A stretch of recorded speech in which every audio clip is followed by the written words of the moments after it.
మరి నందమూరి బాలకృష్ణ గారి నియోజకవర్గమైన హిందూపురంలో వైసీపీ లేకుండా పోయిందనే టాక్ అయితే వినిపిస్తుంది. మరి దీని గురించి డిస్కస్ చేయడానికి మనతో పాటు డాక్టర్ దుర్గా వడ్లమాని గారు ఇప్పుడు మనతో ఉన్నారు. నమస్తే మేడం. నమస్తే అండి మేడం. మరి నందమూరి బాలకృష్ణ గారి నియోజకవర్గమైన హిందూపురంలో వైసీపీ లేకుండా పోయింది, అసలు వైసీపీ పార్టీయే లేదు అంటూ కూడా ఒక వార్తలు అయితే వినిపిస్తున్నాయి. ఏమంటారు మేడం దీని గురించి? మీకు గుర్తుందా, ఆ మధ్యన శ్యామల గారు వచ్చి హల్చల్ చేసింది కదా, హిందూపురంలో ఎక్కడ అభివృద్ధి జరగలేదు, ఎమ్మెల్యేగా బాలకృష్ణ ఉంటే ఎంత లేకపోతే ఎంత పోతే ఎంత అని మాట్లాడింది కదా. అందుకని మనం ముందు శ్యామల గారికి ఏం చెప్తున్నాం అంటే, నువ్వు అనవసరంగా రాజకీయాల్లో వేలు పెట్టకమ్మా, నోరు అంతకంటా పెట్టకు, నువ్వు ఎక్కడ అడుగు పెడితే అక్కడ ఇలాగే అవుతుంది. ఇవాళ కమ్మ సామాజిక వర్గానికి చెందిన నవీన్ నిశ్చలు, వేణుగోపాల్ రెడ్డి ఇద్దరిని సస్పెండ్ చేశారు. అంటే ఇంకా కొడిగట్టినట్టే ఏది వైసీపీ పార్టీ. బికాజ్ వీళ్ళు అసలు యాక్చువల్గా చాలా బాగా పనిచేస్తున్నారు. మీకు 2014లో 2 సార్లు నిల్చున్నాడు ఎవరు, నవీన్ నిశ్చలు. కానీ ఒకసారి గెలిచి ఒకసారి ఓడిపోయారు. 2014లో ఓడిపోయాడు ఆయన. 2019లో ఏం చేశారు, ఇక్బాల్కి ఇచ్చాడు ఈయన, ఎవరు, జగన్మోహన్ రెడ్డి. 2024లో దీపిక అనే మహిళకి ఇచ్చాడు. వాళ్ళైతే ఇప్పుడు నియోజకవర్గంలో తిరగట్లేదు. ఇప్పుడు తిరుగుతున్నది యాక్చువల్గా నవీన్ నిశ్చల్, వేణుగోపాల్ రెడ్డి. అయినా కూడా జగన్మోహన్ రెడ్డి పని కట్టుకుని వాళ్ళని సస్పెండ్ చేయటం జరిగింది. అయితే కార్యకర్తలు చాలా బాగా బాధపడుతున్నారు. వాళ్ళు ఏమంటున్నారంటే, ఈ రకంగా చేయటం తగదు అంటున్నారు. ఇప్పుడు వైసీపీకి వచ్చిన దౌర్భాగ్యం ఏంటంటే, పనిచేసే వాళ్ళని పక్కన పెడతారు, పొగిడే వాళ్ళని ఎత్తుని పెట్టుకుంటారు. పొగట్టం అంటే ఈవెన్ బూతులు మాట్లాడే వాళ్ళకి వెంటనే పదవులు వస్తాయి. కానీ ఆ పదవులు ఎంతో కాలం ఉండవు, అది కూడా గమనించాలి మీరు. వాళ్ళకి పదవులు వచ్చాక వాళ్ళు నెక్స్ట్ వెళ్ళేది జైలుకి అనమాట. జైలుకి వెళ్ళి వచ్చేసరికి ఏమి ఉండదు అక్కడ. అందుకని మీకు వైసీపీలో పదవులు వచ్చాయని సంబరపడక్కర్లా. వైసీపీ వాళ్ళు ఎవరినైతే టార్గెట్ చేస్తారో కూటమి వాళ్ళని, వాళ్ళు యాక్చువల్గా ఉన్నత స్థానాలకు వెళ్తారు మీరు గమనిస్తే. అందుకని మనం అశోక్ గజపతిరాజు గారిని చూసాం, ఏబి వెంకటేశ్వరరావుని చూసాం, ఇంకా చాలా మంది ఉంటారు. కాబట్టి ఇవాళ యాక్చువల్గా హిందూపురంలో పరిస్థితి ఏంటంటే, వాళ్ళకి ఇప్పుడు సరైన క్యాడర్ లేదు. ఇంకా దానివల్ల ఏం జరుగుతుంది, ఇప్పుడు హిందూపురం ఎప్పుడైతే బాలకృష్ణ అడ్డాగా మారిందో, బాలకృష్ణ అభివృద్ధి చేస్తున్నారు. ఇప్పుడు మన ఒక డిగ్రీ కాలేజ్ లేదు అని ఆవిడ ఆరోపణ చేసింది, ఎవరు, శ్యామల.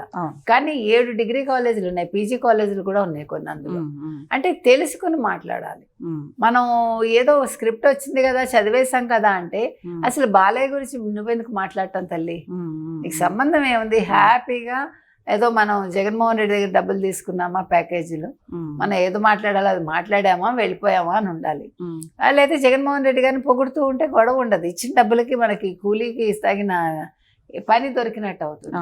అలా కాకుండా అనవసరంగా కాళ్ళు వేళ్ళు పెడితే, ఇప్పుడు హిందూపురంలో ఆవిడ రావడం వల్లే అసలు నష్టం జరిగిందని అడిగితే, ఇప్పుడు జగన్మోహన్ రెడ్డి ఆలోచించట్లేదండి. చాలా నియోజకవర్గాల్లో ఆయన సరిగా పట్టించుకోకుండా వాళ్ళు చెప్పింది వీళ్ళు చెప్పింది విని సస్పెండ్ చేస్తున్నాడు ఆయన.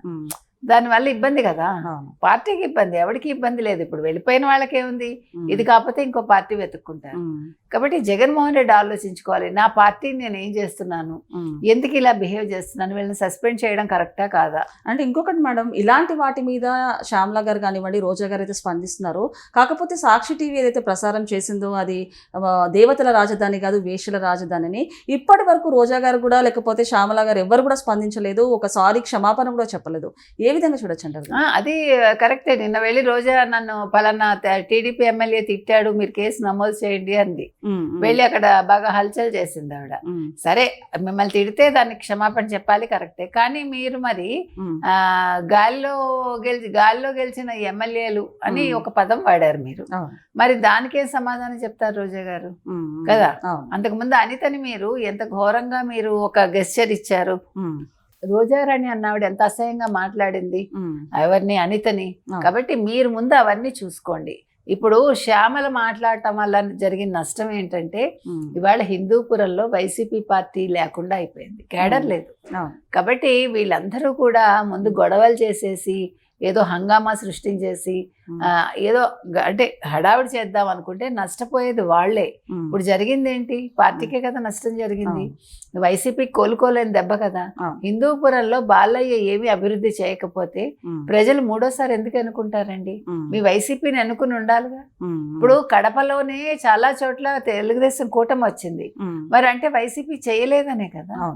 కాబట్టి మనం చెప్పేది ఏంటంటే, మీరు శ్యామల్ లాంటి వాళ్ళు ఎవరి గురించి అయినా మాట్లాడితే ఆలోచించి మాట్లాడండి, లేకపోతే అది మీ పార్టీకే దెబ్బ అని మనకి తెలుస్తుంది.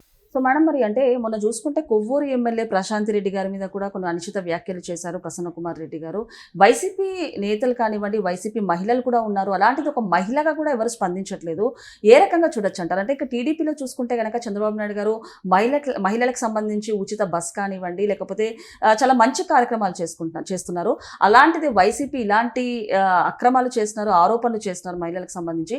వీరి పరిపాలన ఏ విధంగా చూడొచ్చు అంటారు? అంటే ఇక్కడ మహిళలకి డ్వాక్రాలు, రుణాలు, తర్వాత మీరు చెప్పినట్టు దీపం పథకం, రేపొద్దున ఉచిత బస్సు, ఇవన్నీ ఇస్తున్నారు. వీళ్ళు మహిళల్ని అంటే వాళ్ళు అంటారు, వాళ్ళందరూ కూడా కూటమిలో ఉండే మహిళలను అంటారు, కానీ అవి మీకు అన్నీ కూడా మీరు అవి బూతులుగా తీసుకోకూడదు. వాళ్ళ భాష అది, వాళ్ళ వ్యక్తీకరణ అదని తీసుకోవాలి. మీరు మామూలుగా తిట్టారనుకోండి, అది వాళ్ళకి బూతులా వినిపిస్తుంది. ఇప్పుడు మీకు హారిక నన్ను మహానటి అన్నారు అని ఆవిడ గ్లిజరిన్ పెట్టుకుని ఏడ్చారు ఆవిడ. అంటే మళ్ళీ గ్లిజరిన్ నేను ఎక్కడ పెట్టుకున్నాను అంటుందేమో. మళ్ళీ ఆవిడ వివరణ ఇచ్చుకోవాలి, మనకు తెలియదు. అంటే 2 చుక్కలు 1 చుక్క వచ్చాయంటే గ్లిజరిన్ కాకపోతే మీకు నాకు 1 చుక్క కన్నీరు ఇలా వస్తుందా? రాదుగా. అన్లెస్ మీరు చాలా మహానటి అయితే వస్తుంది. కాబట్టి ఆవిడకి మహానటి అంటే తప్పు తోచింది. సో ఇవాళ రోజా గారిని ఎవరో ఏదో అన్నట్టు అది ఆవిడకి తప్పు తోచింది. ఆవిడ మాట్లాడితే ఏం తప్పు ఉండదు. ఆవిడ గెస్చర్లు ఇస్తే అవన్నీ మీరు బూతులు కాదు మీకు. కానీ ఎదరవాడు మామూలుగా తిట్టినా కూడా వీళ్ళకి బూతులే. కాబట్టి ఇవాళ వైసీపీలో వాళ్ళు ఆలోచించుకోవాలి. జగన్మోహన్ రెడ్డి నిన్న కూడా 3 ఏళ్ళు కళ్ళు మూసుకోండి, మనం వచ్చేస్తాము, మా కార్యకర్తలు మీ సంగతి తేలుస్తారు, మా కార్యకర్తలు నేను ఆపలేను, నువ్వు ఎవరిని ఆపగలవు, ఎవరిని ఆపలేవు. నువ్వు కూటమిని ఆపగలిగావా? ఆపగలగలేదు. 164 వచ్చాయి. నెక్స్ట్ కూడా నువ్వు ఆపలేవు కూటమిని. నీ కార్యకర్తలేం కర్మ, కూటమినే ఆపలేవు. వై నాట్ 175 అని 175 అవుట్ ఆఫ్ 175 తెచ్చుకుంటారు. కాబట్టి జగన్మోహన్ రెడ్డి పాపం ఇంకా భ్రమల్లో బతుకుతున్నాడు, ఆయనకు వాస్తవాలు తెలియట్లేదు. నేను ప్రజల్లో ఉండాల్సిన వాడిని ఇలా ఇంట్లో కూర్చుని నేను మాట్లాడటం ఏంటి, ప్రెస్ మీట్లు పెట్టడం ఏంటి, అది కూడా లైవ్ కాదు. కాబట్టి ఇవన్నీ ఆయన ఆలోచించుకోవాలండి. ఏది ఏమైనా హిందూపురంలో వైసీపీకి చోటు లేకుండా అయిపోయింది. వైసీపీ పార్టీ పరిసమాప్తం అక్కడితో. Okay madam, thank you.